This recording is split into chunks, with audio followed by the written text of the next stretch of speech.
Leah, good morning. Good to see you here on this second Sunday in January? Second Sunday in January, all right.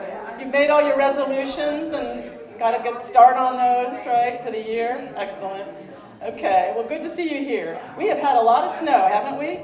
It's kind of a long stretch, long, cold, snowy stretch for us Ohioans. It usually goes away quicker than that, but I think today we're going to get a little bit of a thaw, so something to give thanks for. Although the snow's been pretty, hasn't it? It's been very beautiful, so thank you for being here this morning.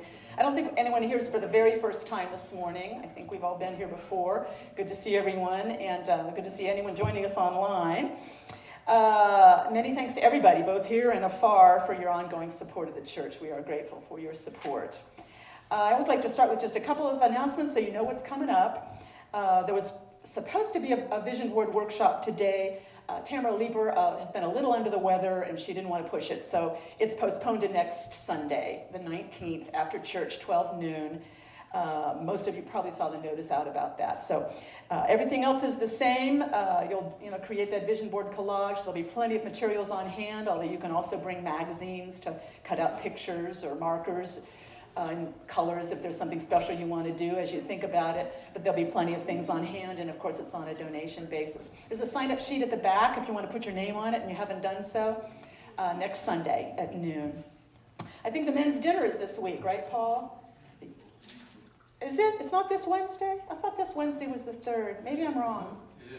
It is the 3rd Wednesday.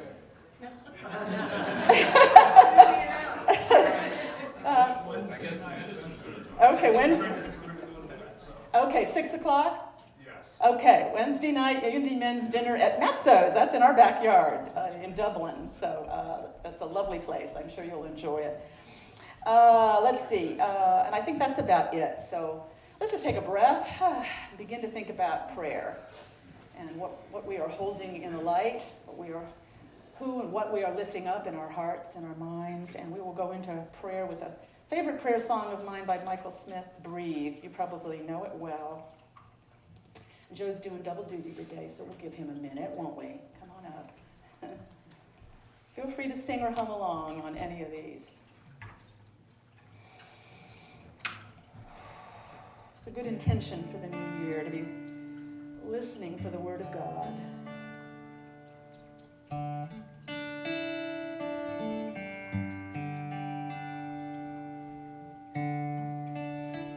This is the air I breathe.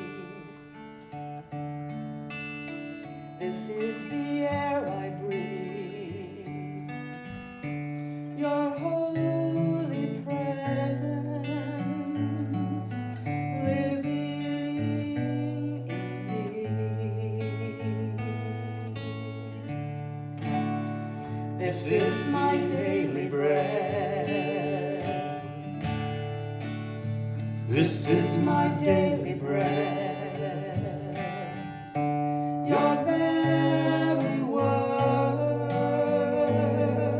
spoken in me, and I'm listening for you,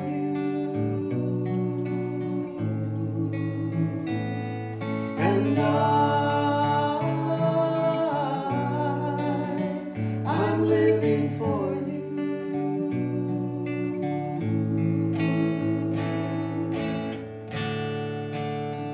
This is the air I breathe. This is the air I breathe. Your holy presence living in me. This is my daily bread. This is my daily bread. Your very word spoken in me, and I'm listening for you.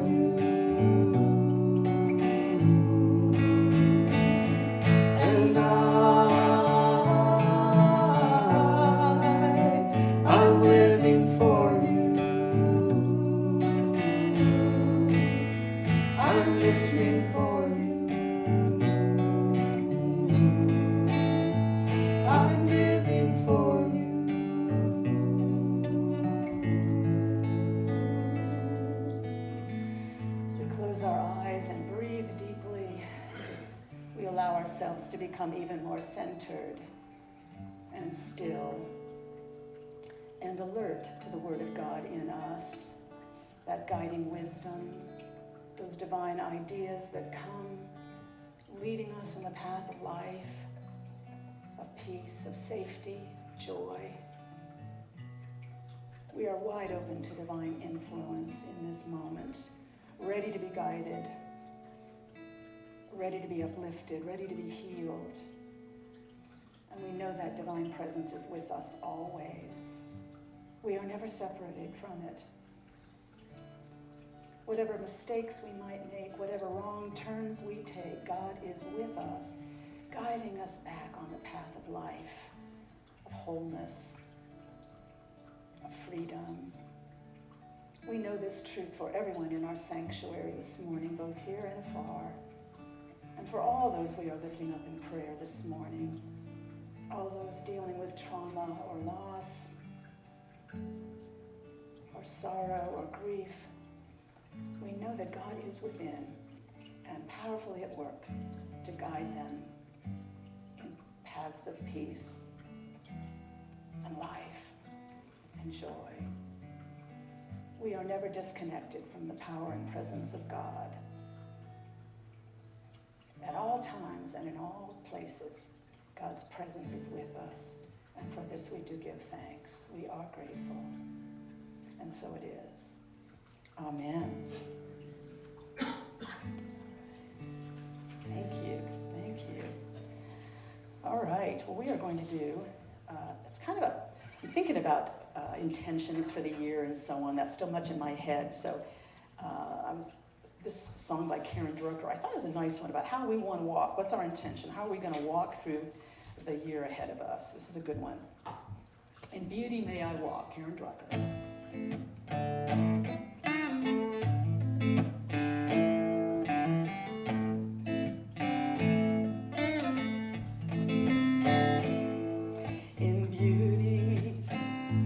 May I walk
is leaning into imperfection.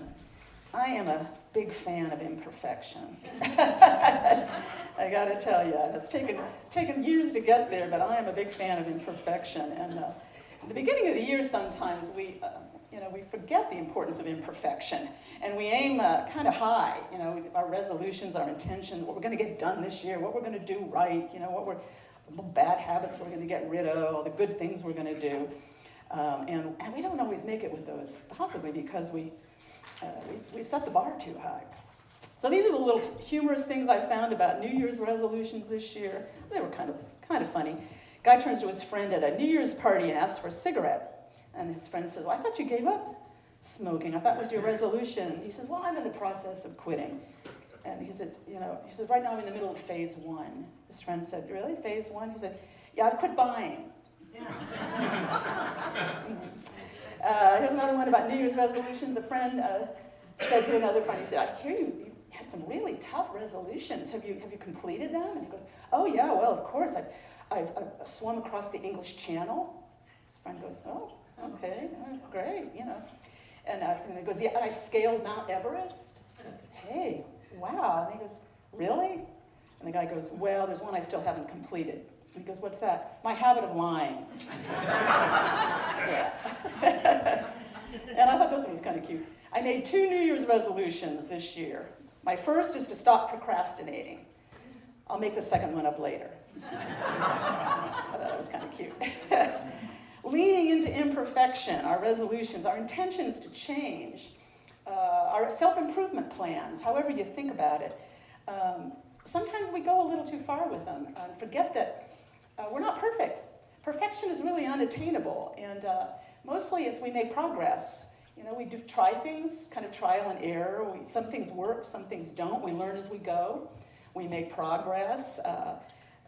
Imperfection is sort of always a part of the human program, I think, the human journey. And we make ourselves miserable sometimes if we set our bar too high and then we don't measure up and we feel bad. Anyone ever have that experience? Very human experience, I think. We all do it. Overly ambitious resolutions or plans. In the earlier years, when I was younger, I used to have a lot of exercise resolutions. They're very, very, very common. One of the top ones. It's like set very aggressive fitness habits. I'm going to run every morning. There was a time when I intended to do that, run every morning. Or I'd sign up for a year of Pilates classes, got a few weeks in and kind of got out of the habit, Going vegetarian. I have been vegetarian or pescatarian for many years, but it was a process, certainly a process, and there were a lot of times I was disappointed in myself for not doing it perfectly or finding somehow or other how these slippery ways meat products would wind up in my house or in my products. Who knew they put meat products in Jell-O? Did you know that? Yeah, it's all kinds of slippery ways, and I would often be very disappointed. Yikes, I can't do this perfectly. I'm not a good vegetarian, not good enough. How disappointing. And that makes us feel badly, and it actually takes the wind out of our sails in terms of making progress from there. I thought it was interesting, I just stumbled on this recently. The second Friday in January, which would have been just a couple days ago, right? That's the second Friday in January. They call it Quitter's Day. Quitter's Day. Did you know that? Had anyone else heard that? I didn't know it. Because that's about the time we all fall off, the big plans we made, and our kind of all or nothing, our overzealous intentions, that's about the time we falter in them. So I think it's a really good thing to think about, this trying to be too perfect, insisting on that. I take this little online newsletter called Earth 911. I really enjoy a lot. It's about sustainable living, things like that. And the author, Sheila Moravati, she says the idea of perfection, and she's talking particularly in the environmentalist kind of area, she said it's not just impractical, it's paralyzing. It can make you just feel stuck. You can't do it right, so what's the point of doing it? Or, can kind of just get you stuck in your path.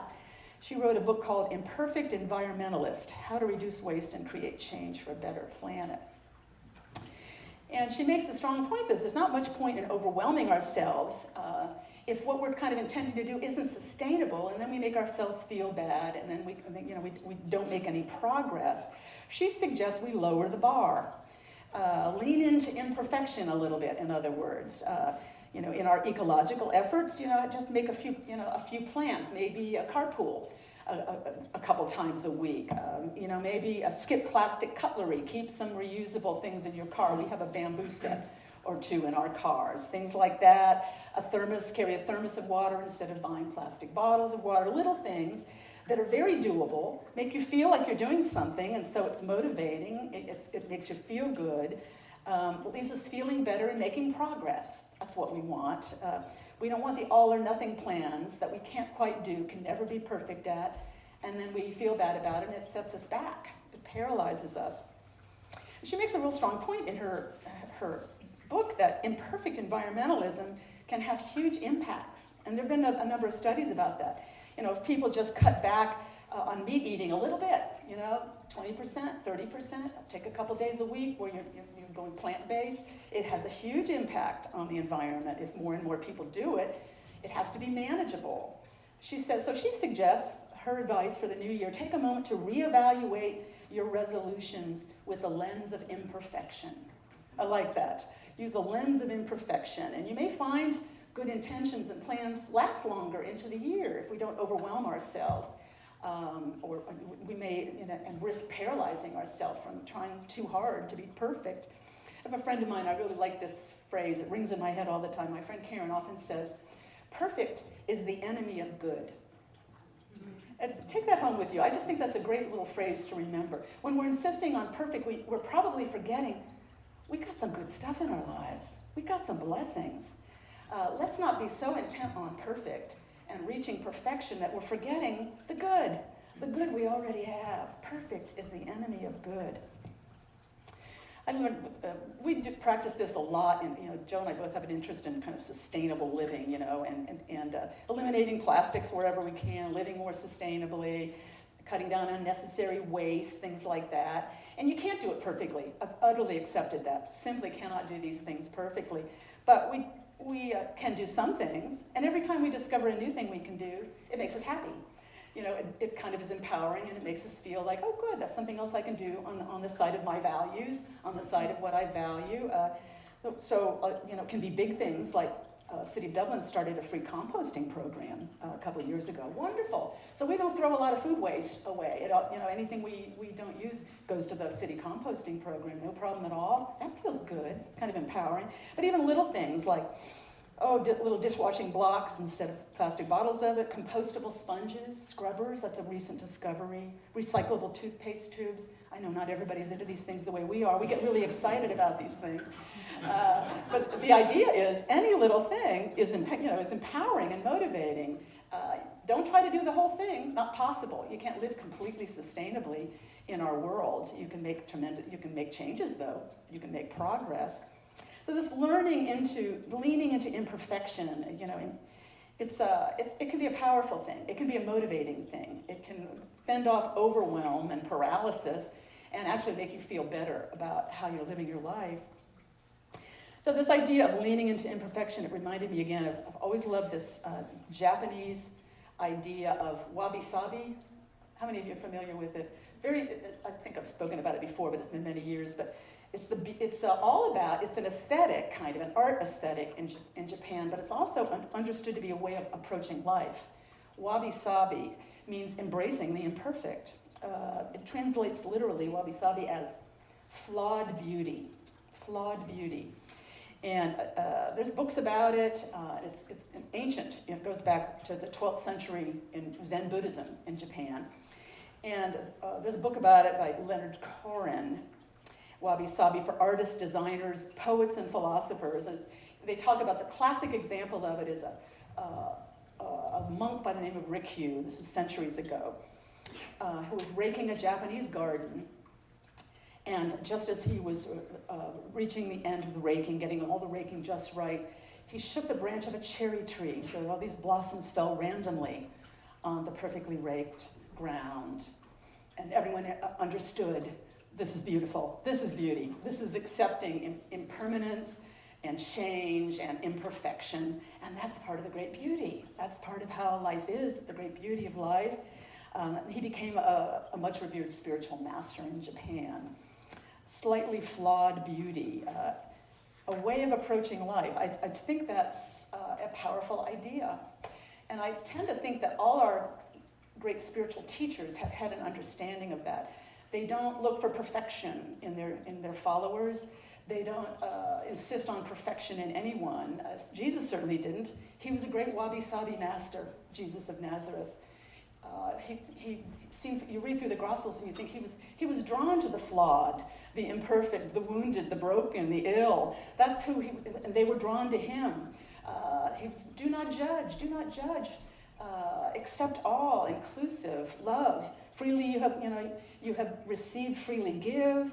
Love one another, that's how others will know you are my disciples. He was pouring out all he had for those who were broken and needed help and were imperfect and struggling. His disciples were a motley bunch, they were not perfect individuals. It's not something he insisted on or thought was important.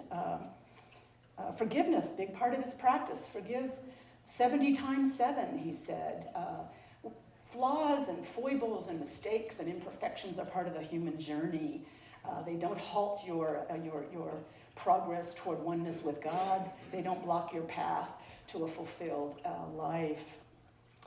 Acceptance of our imperfections is what allows us to grow. Condemnation of ourselves for our failings or mistakes squelches our energies, makes us feel less empowered and less happy with ourselves and less able to move forward and keep progressing. There's a psychologist by the name of Carl Rogers who wrote once, it's kind of a mystery. He said, "The curious paradox is that when I accept myself just as I am, then I can change." I think that makes perfect sense. We have to be okay with ourselves, imperfect, changing. Everything is imperfect, changing, impermanent.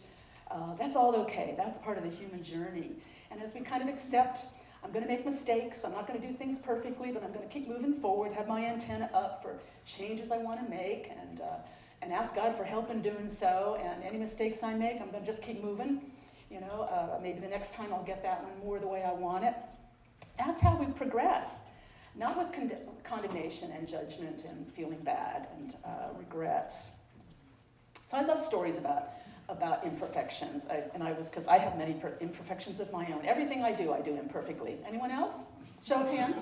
Everything I do imperfectly, and that's okay. I've gotten okay with that over the years. I've leaned into my imperfections. So I was touched by a story I caught on CBS Sunday Morning, which I love. I love the profiles of people that slip in here and there. And there was a guy. He lives in the Upper Peninsula, and he made a resolution in January of 2019 to photograph the sunrise over Lake Superior every morning for the whole year. Did anybody catch that story? I just loved it. Yeah, wasn't it lovely? Every year he was going to do that for the whole year. And Lake Superior's dramatic sunrises, because there's also like ice fields and chunks and everything and crazy colors and crazy weather, cold weather, all kinds of dramatic sunrise pictures he got out of that. It's just amazing. And I don't even remember his real name. Everybody in his area calls him the Sunrise Guy. The Sunrise Guy. And his photos are in the local shops, and everybody knows who he is. And he kept it up much longer than that year, actually. It became a real habit, and he did it for a long time. And then one day his alarm didn't go off, and he overslept after some 1,700 sunrises.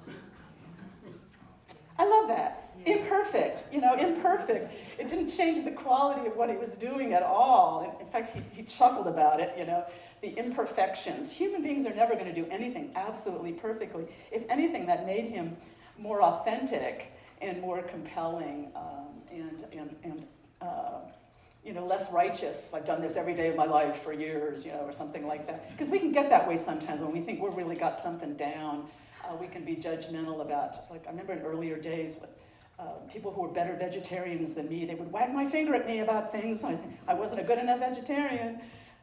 We don't need to do that for each other. We need to encourage each other wherever we are. We're all making progress. We're all imperfect. But every year, we come up a little bit higher, I think. We change. Wouldn't you agree that you're in a different place than you were 5, 10 years ago? By little changes, little increments, little adjustments we make to live more in harmony with who we want to be and what we want our lives to be about and what our values are.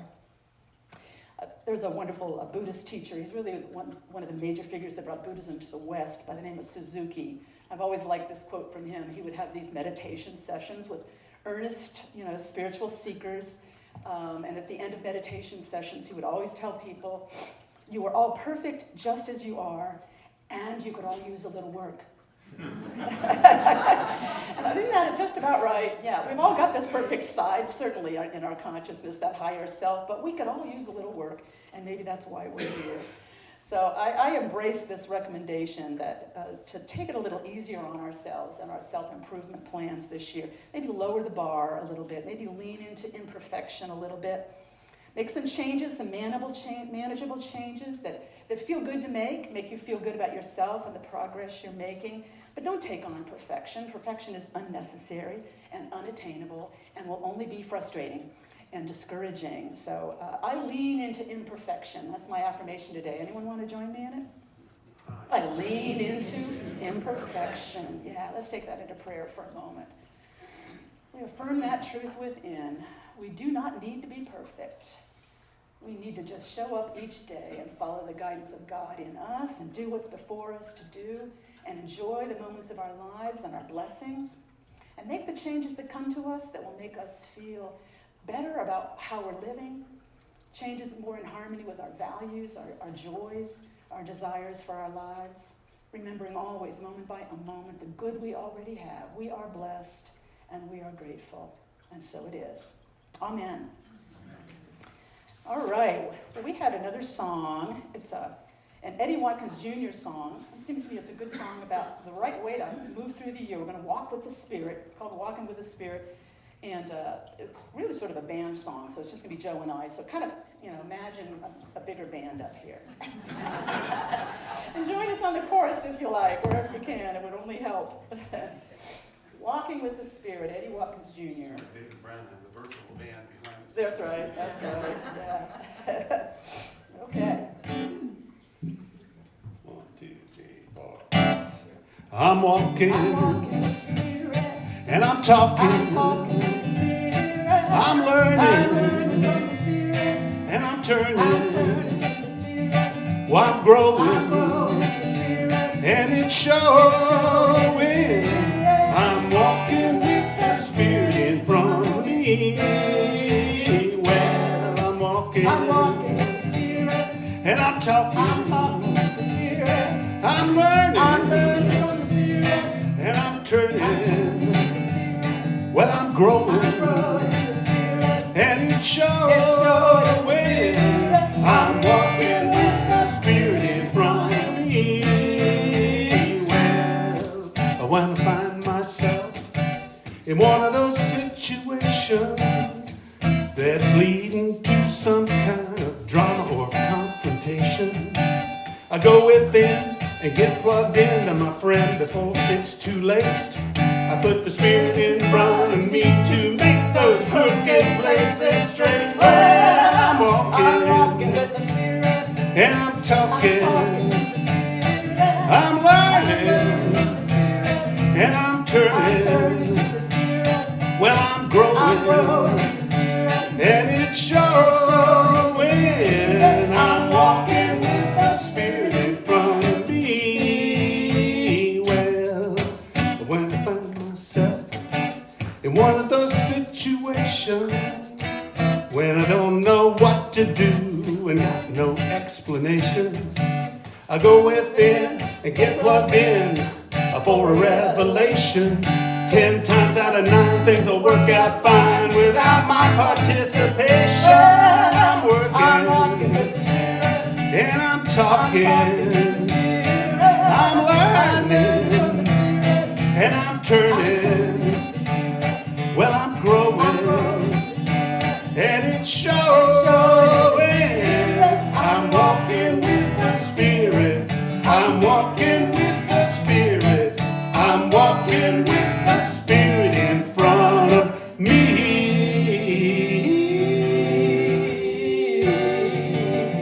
Walking with the Spirit. Amen. Thank you. All right, Linda Wessler is our host today. She's going to share some thank yous and some announcements. Thank you, Linda.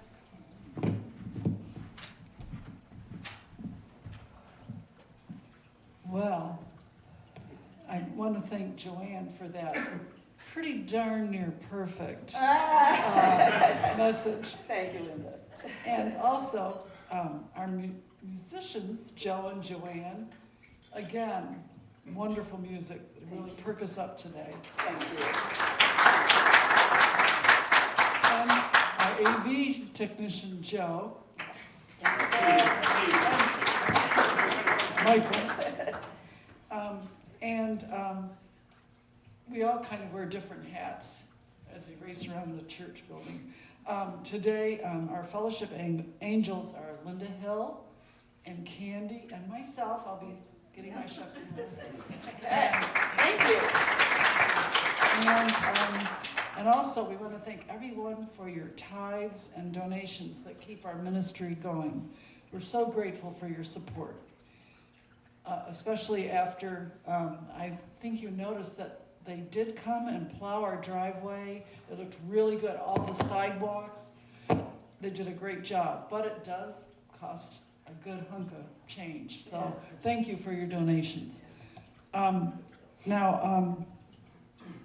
As Joanne said, Tamara is under the weather, so the Vision Board workshop is next weekend. And Paul, the men's dinner is this Wednesday. Somehow. According to Joanne. It's coming back. And Thank you for the reminder. yes, and actually Joe and Joanne tipped us off about Mezzo's, and it's really a wonderful place. So if you haven't been there, just try it out. Let's see, any other announcements? No? Okay, well, let's gather up for the peace song. All right, thank you, Linda.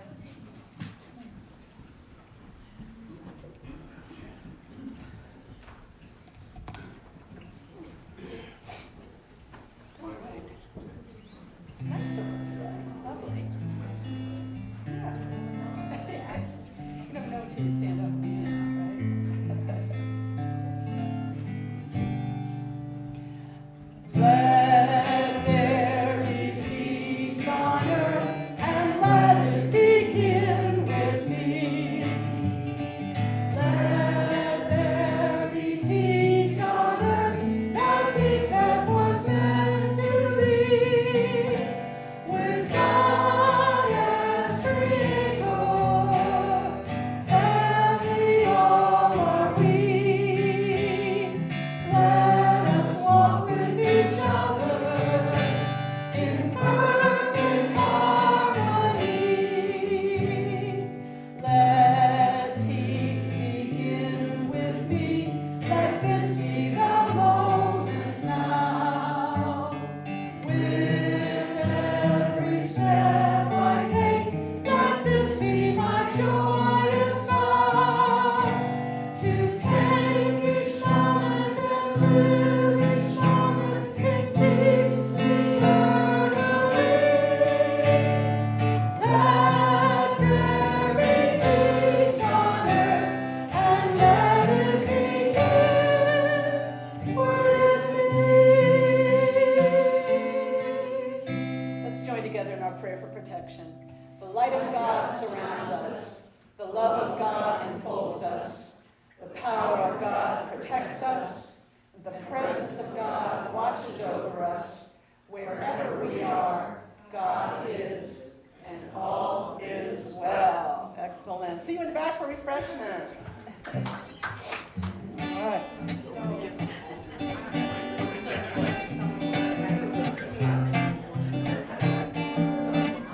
Your band up here.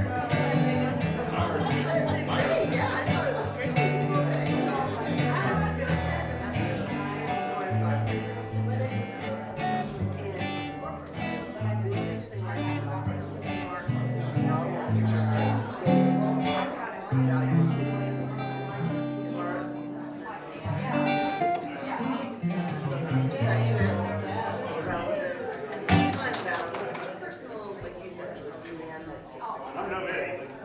But still, it's not even personal.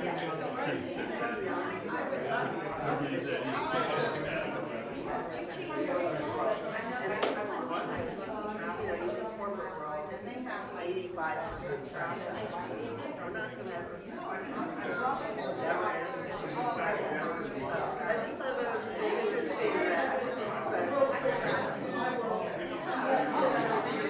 yeah, and then, you know, I feel like I need to, if that's reaching out.